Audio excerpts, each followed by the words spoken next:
Hi everybody, here is your English activity for today. Now we've been thinking about autobiographies, which is where you write about yourself and the things that have already happened in your life.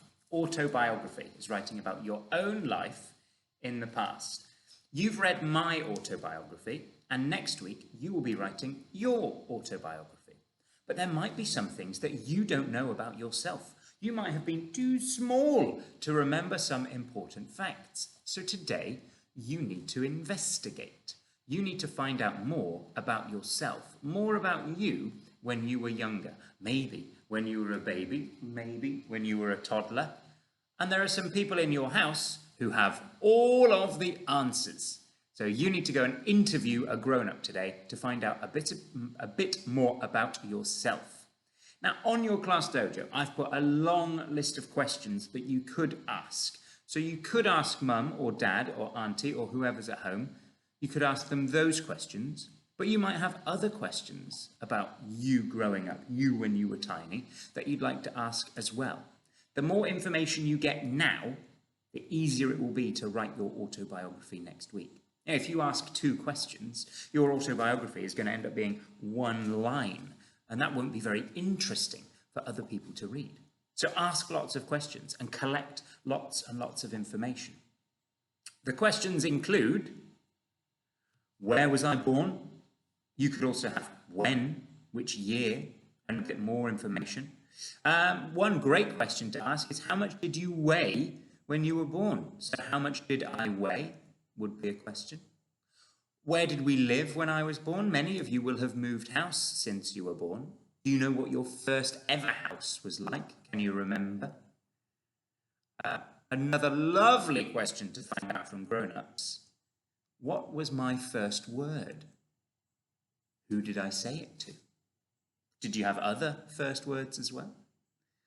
And there are loads of other questions on there and some suggestions of other things you could find out about. Gosh, I need to get my tongue in the right place to speak properly today. When you're asking somebody these questions, if you ask the question, where was I born? Your grown-up will say, you were born in Nairobi, or Australia, or America, or wherever you were born. They might go into more detail to help you out. They might say, you were born in Nairobi in 2013. That would be a bit more information. That would be awesome. But they say you were born. When you write your answers to their questions, you don't write you because you're talking about you. You write I.